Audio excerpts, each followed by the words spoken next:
The next 3 days felt like living in a high-stakes spy thriller, where every conversation was a minefield and every silence was a loaded gun. I moved through the house with a haunting, artificial grace, keeping my face a mask of domestic normalcy while my mind functioned like a computer processing data. Mark would come home, kiss my forehead, and ask about my day, and I would describe the mundane details of a trip to the grocery store or a phone call with my sister, all while observing his every micro-expression. I watched the way he checked his phone, a specific, twitchy kind of alertness, and the way he avoided sustained eye contact when he lied about his evening plans. It was revolting to see how easily he slipped into the role of the devoted husband, the provider, the man who was just tired from the grind of his career. I wanted to scream, to throw the truth in his face, but I remembered the look on Leo's face in the hallway. That held me back. I wasn't just acting for Mark anymore. I was acting for my son, buying us time to figure out the exit strategy. Sarah, of course, was the hardest part. She called on Wednesday, her voice that familiar, chirpy melody that used to signal comfort. She asked if I wanted to grab coffee and hit that new boutique downtown. I remember gripping the handle of the refrigerator door so hard my knuckles turned ivory white. I forced myself to laugh, a sound that felt hollow and brittle in my own ears, and I agreed. I needed to see her. I needed to look at her across a table and see if I could catch a glimpse of the person I thought I knew, hidden behind that deceptive, carefully curated facade. When we met, she looked radiant, her hair perfectly styled, wearing a necklace I now recognized as one of the business expenses listed in Mark's bank statement. We sat at a corner table in the coffee shop, the ambient noise of mid-morning shoppers surrounding us, and she started talking about her own dating life, weaving a web of manufactured drama that was clearly designed to keep me distracted. I sat there, sipping my latte, watching her lips move as she spun lies with the expertise of a professional actor. She talked about a guy she had met online, a tall, fictional story about a contractor from the city, and I had to physically restrain myself from leaning over and smashing the table between us. I asked her about Mark, testing the waters, watching her eyes for a flicker of fear. She didn't blink. She mentioned him with the casual, breezy indifference of someone talking about a mutual friend. It was disgusting. It was a level of betrayal that felt almost mechanical, a complete disregard for the 10 years of friendship that had supposedly bonded us. I started asking pointed, sharp questions about their recent interactions, watching as she danced around the truth, her confidence slowly eroding as she realized I wasn't falling into the comfortable rhythm of our usual conversations. For a brief second, I saw a shadow pass over her face, a flicker of genuine alarm, and I knew she felt it. The foundation was cracking. I didn't let it show. I shifted the conversation, acted like I was just being a bit spacey, a bit tired. I saw her shoulders drop, the tension leaving her body as she convinced herself that she had successfully deflected my suspicion. It was chilling. She thought she was so much smarter than me, that I was the slow, trusting friend who would never dream of looking past the surface. I let her think that. I let her continue with her story, nodding and smiling, all the while cataloging every detail of her arrogance. I knew then that I wasn't just going to leave Mark. I was going to dismantle the entire social circle that had enabled this. I was going to find out who else knew, who else was laughing at me, and I was going to make sure that the cost of this betrayal was paid in full. I didn't want revenge in the petty sense. I wanted total, irreversible exposure. When I got home, the house felt even more suffocating. I spent the afternoon going through the rest of the financial files I had managed to pull from our home server. It was worse than I thought. He hadn't just been stealing our savings. He had been leveraging our home equity, taking out loans in both our names that I had supposedly consented to via digital signatures. He had forged my identity, used my life to feed his secret obsession with Sarah and his ridiculous, expensive hobby of high-stakes gambling. The gambling losses were the real kicker. It wasn't just the affair, it was the financial ruin he was actively steering us toward, while I was budgeting for groceries and planning Leo's birthday parties. My rage had reached a point where it was cold, crystalline, and completely silent. I was done with the tears, done with the confusion. I was in a state of hyperfocus, a singular obsession with gathering the proof I needed to burn his world down to the ground. Leo came home from school while I was in the office, his backpack thudding onto the floor with the sound of a heavy anchor. I could hear him walking down the hallway, the way his footsteps were quieter than usual, hesitant. I stopped what I was doing and met him in the living room. He looked at me, his eyes searching mine, and I saw the same fear and uncertainty I felt inside. He asked if everything was okay, and I told him it was. I realized that my own lack of transparency was starting to damage him, too. I sat him down and, keeping it as simple as possible, I explained that his dad and I were having some serious trouble, that things were going to change, and that his only job was to be a kid. I promised him that we would move through it, that we were a team, and that nothing, absolutely nothing, was more important than his security. He seemed to accept it, though the weight of the adult world was clearly pressing down on his small shoulders. That evening, Mark came home earlier than usual, carrying a bottle of wine and looking unusually attentive. He tried to initiate a romantic night, the kind of gesture that was clearly meant to smooth over any lingering suspicion from the past few days. I watched him move around the kitchen, his motions fluid and rehearsed, and I felt a wave of nausea wash over me. He started talking about a promotion, about how we could finally take that trip to Italy we had been talking about for years. It was so transparent, such a textbook attempt at manipulation that I almost laughed. I took the wine, poured myself a glass, and just sat there, listening to him build another layer of the fiction. I let him talk, let him pour me a drink, and I even smiled when he told me he loved me. I was becoming the person I despised, the liar, the actor, but I was doing it for a purpose that justified every deceit.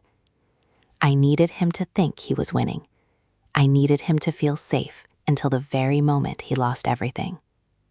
He leaned in to kiss me, his hand tracing the line of my jaw, and I felt like I was in an out-of-body experience.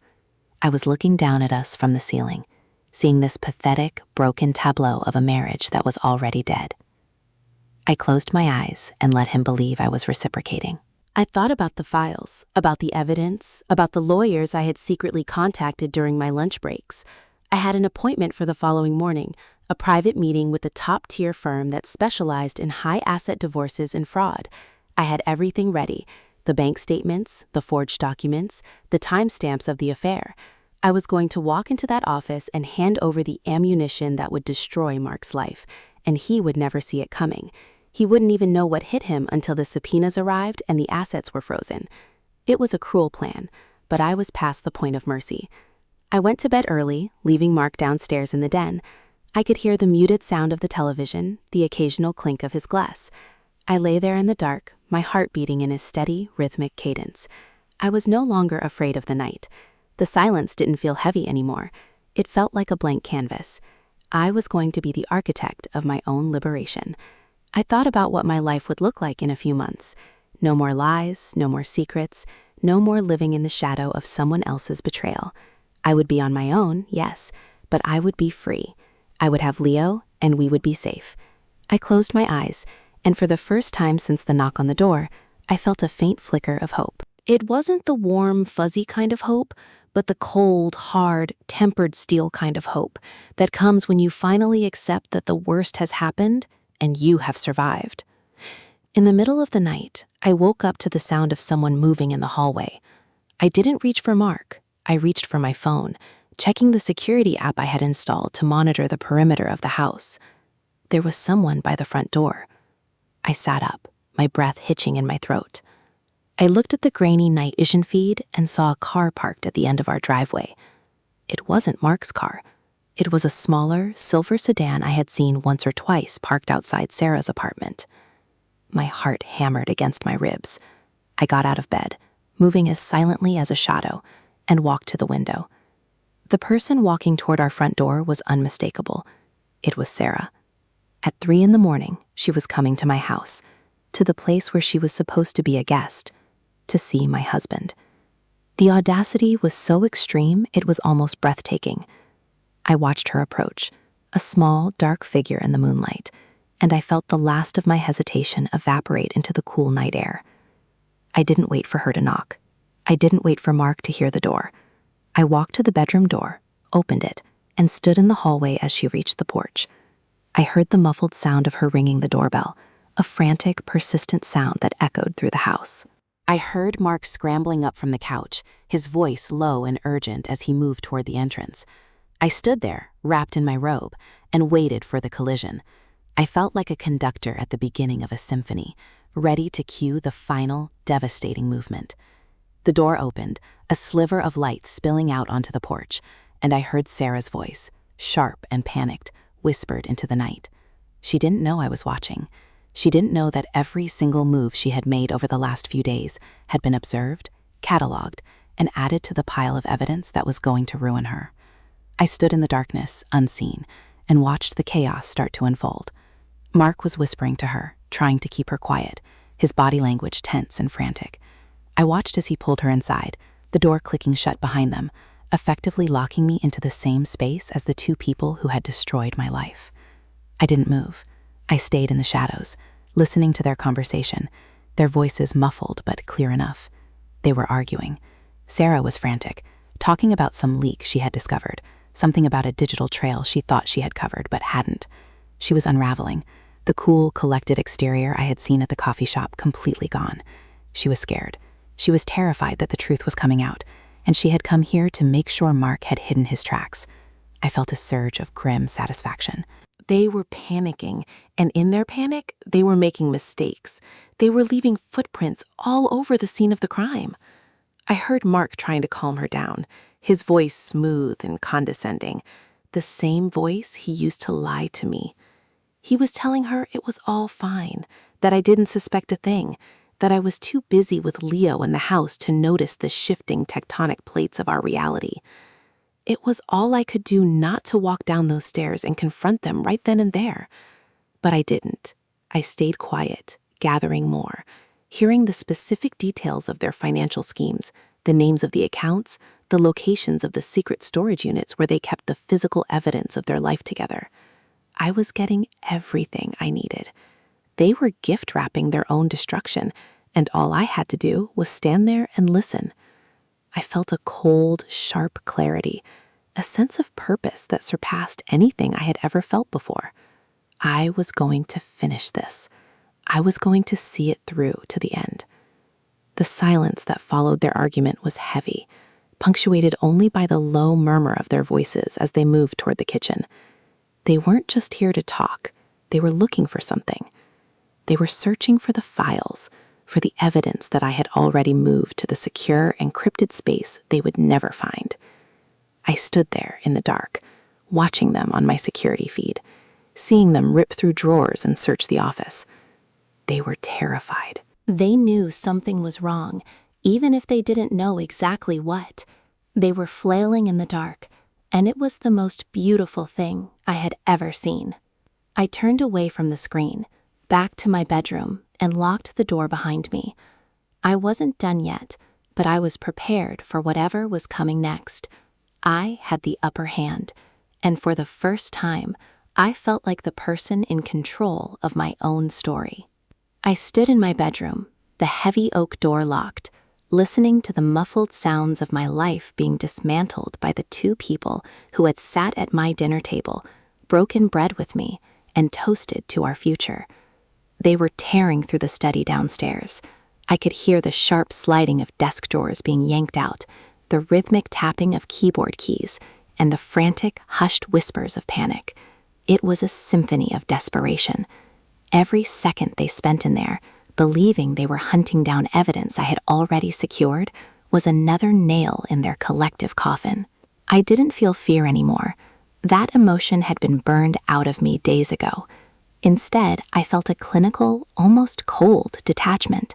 I was like a surgeon watching a patient succumb to a predictable infection. They were so busy trying to bury their sins that they hadn't realized I had already exhumed them. My phone vibrated in my hand, a silent, persistent pulse. I checked the screen. It was a notification from the cloud storage I had set up. Someone, specifically an IP address registered to Sarah's laptop, had just attempted to access the encrypted drive I'd hidden. The failed password attempts were mounting up, each one a testament to their growing hysteria. I watched the numbers tick upward, my thumb hovering over the screen, ready to trigger the remote wipe that would lure them into a false sense of security while keeping the master copy safe on a secondary offline drive I had tucked away in a safe deposit box downtown.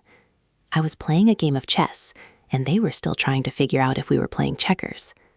I walked to the mirror and looked at myself again. The woman staring back looked terrifyingly calm. There was no trace of the wife who used to worry about the grocery budget or whether the curtains matched the rug. There was only a strategist who had accepted the necessity of the coming fire. Downstairs, the noise suddenly stopped. The silence that followed was thick, almost suffocating, as if the house itself were holding its breath. I crept to the top of the stairs, my feet silent on the plush carpet. Through the balusters, I could see the kitchen light flickering. Mark was standing by the island, his face pale and slick with sweat. Sarah was pacing, her hands running through her hair, her composure finally shattered. She looked small, desperate, and utterly pathetic. Mark was trying to speak, his voice a low, ragged rumble that I couldn't quite make out, but the body language was clear. He was blaming her. He was shifting the weight of the disaster onto her shoulders, trying to protect his own skin at the expense of the person he had betrayed me for. It was the ultimate, predictable betrayal. The loyalty they had built their affair on was paper thin. I felt a surge of grim, dark laughter rising in my throat, but I stifled it. I decided it was time to step out of the shadows. The power dynamic needed a permanent, violent shift. I walked down the stairs, 1, 2, 3 steps at a time, making just enough noise to alert them. By the time I reached the bottom landing, they were both frozen in place, like deer caught in the high beams of a car they didn't know was speeding toward them. They stared at me. Sarah looked like she wanted to evaporate into the floorboards. Mark's jaw dropped, his eyes darting toward the desk where he had been searching for the files. I didn't say a word. I just walked past them, moving toward the kitchen counter where I had left my coffee earlier that morning. My movements were slow, deliberate, and entirely unbothered. I felt their eyes tracking me, heavy with a mixture of terror and confusion. They were waiting for me to scream, to cry, to break. I gave them nothing but silence. I poured myself a glass of water, the sound of the liquid hitting the glass unnaturally loud in the quiet room. I turned and leaned against the counter, crossing my arms over my chest, and looked at them. I didn't look at Mark. I looked at Sarah. I watched her face crumble as the realization took hold that I had known for days. She tried to say something, a stuttered, hollow apology that died in her throat the moment I raised an eyebrow. I let the silence stretch for an eternity, letting the weight of their own guilt crush the air out of the room. It was the most satisfying moment of my life. Mark finally found his voice, sputtering some nonsense about a misunderstanding, about how it wasn't what it looked like. I cut him off with a single, sharp look. I told him that I wasn't interested in the script he had prepared. I told him that I had already seen the ledger, the transfers, the messages, and the lies. The look on his face changed from confusion to a deep, visceral terror. He realized then that this wasn't an argument. This was the end of the life he had fabricated. I didn't yell. I spoke in a voice that was calm, steady, and utterly void of the love he had taken for granted. I told them both that they were intruders in my home, and that if they didn't leave immediately, I would be calling the police, not for an affair, but for the financial fraud that was currently being documented by a legal team. I had practiced that line 100 times, and it felt just as sharp and cold as I imagined it would. They were stunned.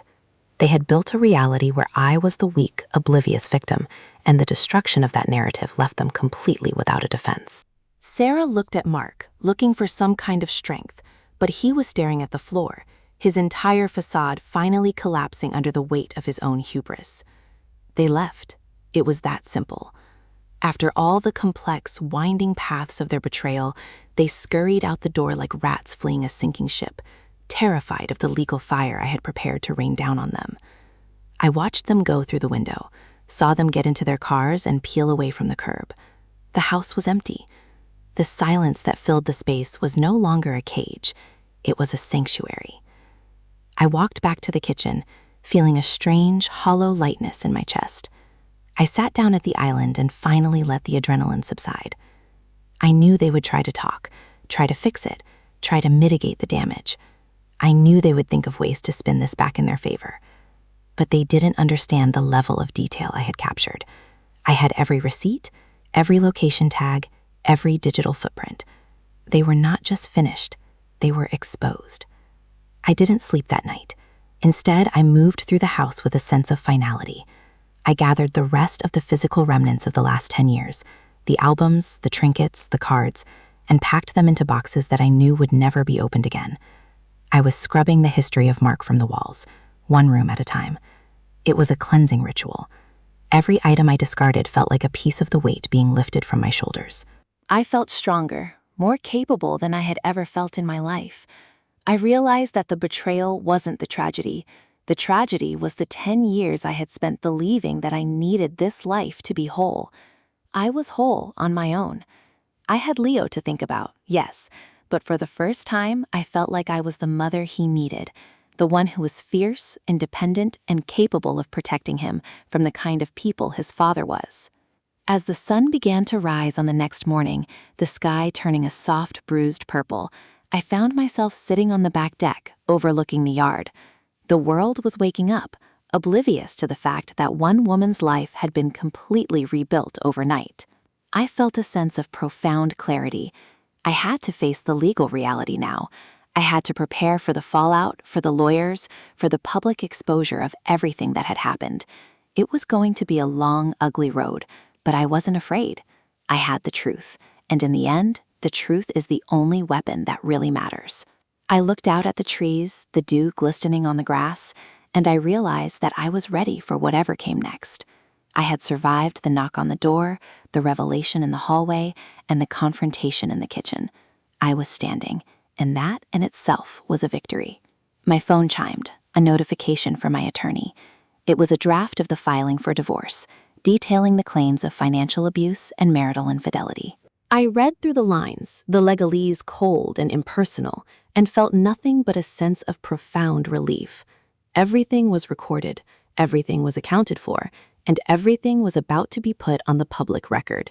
There would be no more hidden folders, no more secret bank accounts, no more living in a dreamscape of lies. I signed the document, a simple digital gesture that felt like closing the final chapter of a book I never wanted to read again. I was moving forward, and for the first time, the future didn't look like a dark, uncertain void. It looked like a horizon, vast and waiting to be claimed. I was alone, but I was finally free.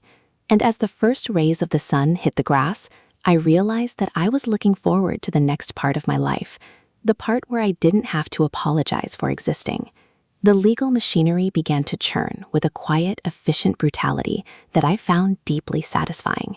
My attorney, a shark in a tailored suit who specialized in the kind of high-net-worth wreckage Mark had created, took the encrypted drive I had provided and turned it into a weapon of absolute precision. When the documents were officially filed and the summons were served, Mark's life didn't just unravel, it evaporated. I wasn't there when he was served at his office, but I imagined the look of total disbelief on his face, the same face I had watched sleep for a decade, now exposed as the face of a fraud. The financial constraints were immediate. The frozen assets, the liens on the property, the sudden, sharp demand for accountability, all of it hit him at once. He tried to call, his voice oscillating between rage and pathetic, desperate pleading, but I never picked up. I didn't owe him an explanation. I didn't owe him a conversation. That part of my life was a closed file, tucked away in a cabinet I had no intention of ever opening again. Sarah was the next to fall, in a way that felt almost poetic. Once the details of the financial entanglement became public record, the social circle we shared, the one where she had played the role of the devoted best friend, turned on her with a vengeance. It wasn't just the affair, it was the betrayal of trust, the way she had actively participated in the systematic leeching of my family's security. People who had once considered her a staple of our group now viewed her with the kind of cold, calculated distance that is far worse than active hostility. She lost her job, she lost her social standing, and she was left drifting in the wake of the mess she had helped create. I heard through the grapevine that she tried to reach out to me, sending long, rambling apologies that landed in my junk folder, unread and unmissable. It was over. She was a ghost in the life I was building, and I was determined to keep her buried in the past. Leo was the one I worried about the most, but the reality of his resilience surprised me. He was young.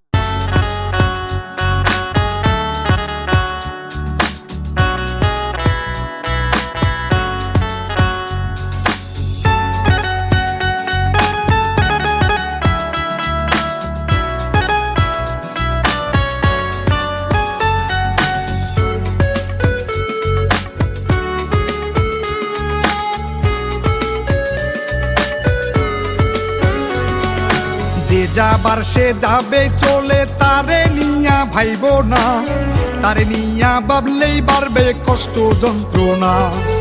যে যাবার সে যাবে চলে, তারে নিয়া ভাইবো না, তারে নিয়া ভাবলেই বাড়বে কষ্ট যন্ত্রণা।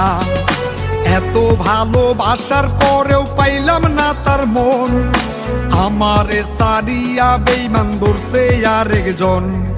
হাত বান্ধিব, পা বান্ধিব, মন বান্ধিব কি দিয়া, একটা মন তার 12 জনকে রাখছে রে দিয়া। হাত বান্ধিব, পা বান্ধিব, মন বান্ধিব কি দিয়া, একটা মন তার 12 জনকে রাখছে রে দিয়া। একটা মন তার 12 জনকে রাখছে রে দিয়া।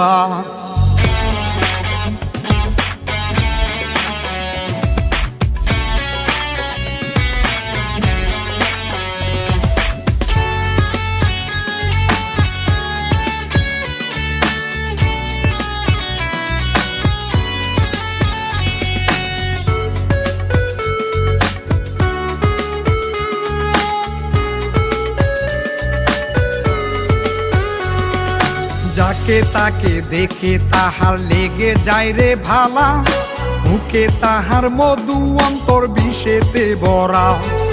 যাকে তাকে দেখে তাহার লেগে যায় রে ভালা, মুখে তাহার মধু অন্তর বিষেতে ভরা। মিষ্টি কথার মায়া জালে কইরা আমন্ত্রণ, আমার কলজা খাওয়ায় তাদের কইরা নিমন্ত্রণ। হাত বান্ধিব, পা বান্ধিব, মন বান্ধিব কি দিয়া, একটা মন তার 12 জনকে রাখছে রে দিয়া। হাত বান্ধিব, পা বান্ধিব, মন বান্ধিব কি দিয়া, একটা মন তার 12 জনকে রাখছে রে দিয়া। একটা মন তার 12 জনকে রাখছে রে দিয়া।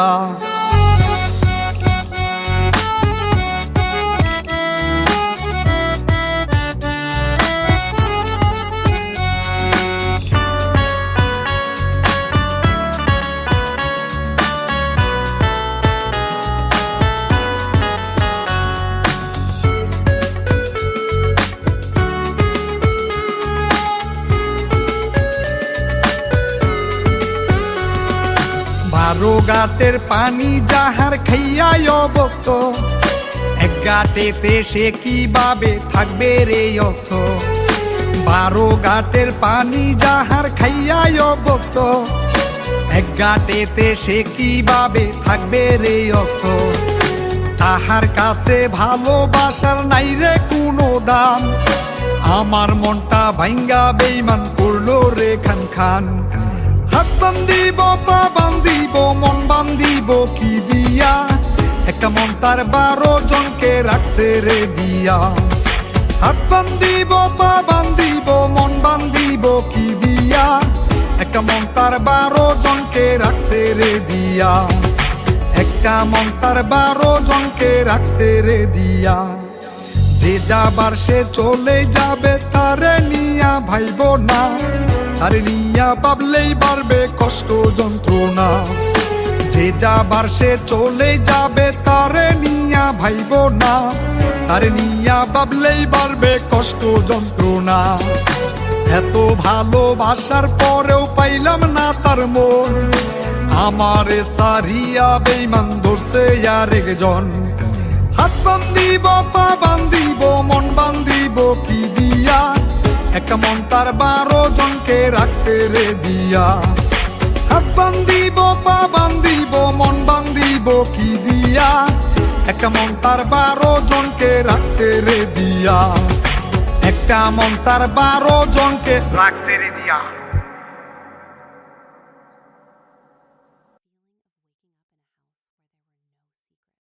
house where there were no secrets. There were still challenges, of course.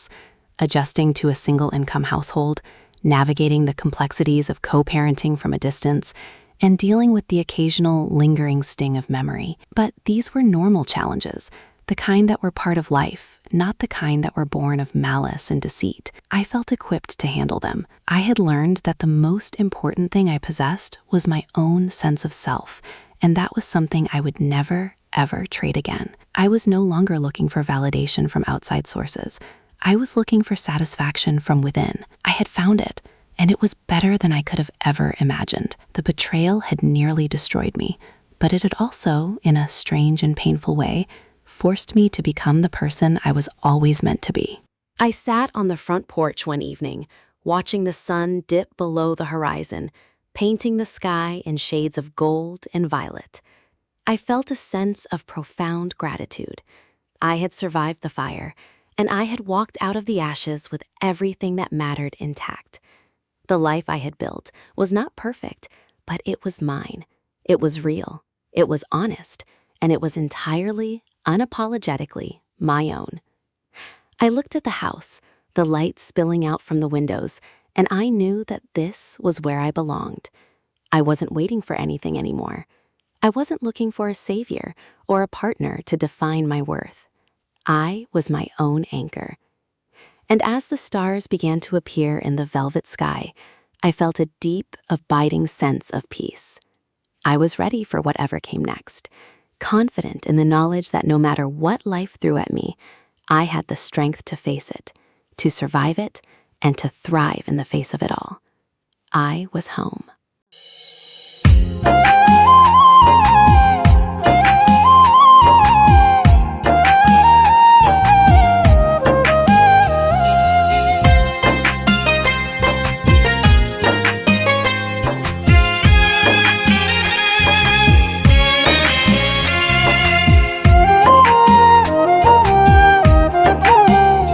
ও তুই সুযোগ পায়া দিলি দুঃখ, সুযোগ পায়া দিলি দুঃখ আমার সরল দিলে, দেখবো আমি তোর কপালে কোন ব্যারিস্টার মিলে, ওরে দেখবো আমি তোর কপালে কোন ব্যারিস্টার মিলে।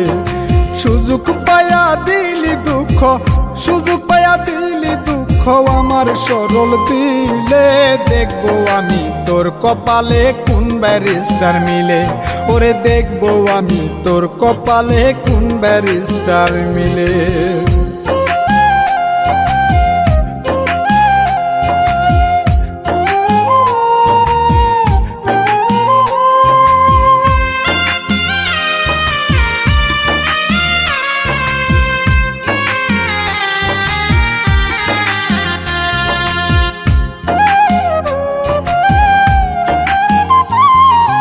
আমার খাইলি আমার পড়লি তবু দিলি জ্বালা, কি যে খাইলাম শুনতে খারাপ দিয়া তোরে মালা। ও আমার খাইলি আমার পড়লি তবু দিলি জ্বালা, কি যে খাইলাম শুনতে খারাপ দিয়া তোরে মালা। সাদা দিলে লাগলো কাদা, সাদা দিলে লাগলো কাদা, কান্দিরে আড়ালে, দেখবো আমি তোর কপালে কোন ব্যারিস্টার মিলে, ওরে দেখবো আমি তোর কপালে কোন জমিদার মিলে।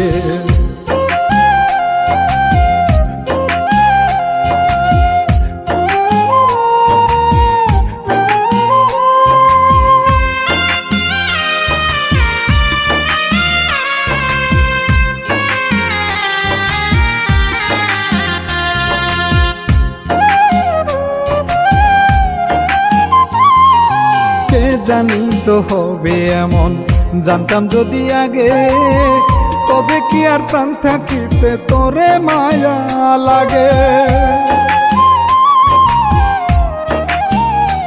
ও কে জানি তো হবে এমন, জানতাম যদি আগে, তবে কি আর প্রাণ থাকিতে তোরে মায়া লাগে। কয় মল্লিকে বাঁচি এখন, কয় মল্লিকে বাঁচি এখন, আপদ বিদায় হলে দেখবো আমি তোর কপালে কোন জমিদার মিলে, ওরে দেখবো আমি তোর কপালে কোন ব্যারিস্টার মিলে। ও তুই সুযোগ পাইয়া দিলি দুঃখ, সুযোগ পাইয়া দিলি দুঃখ আমার সরল দিলে।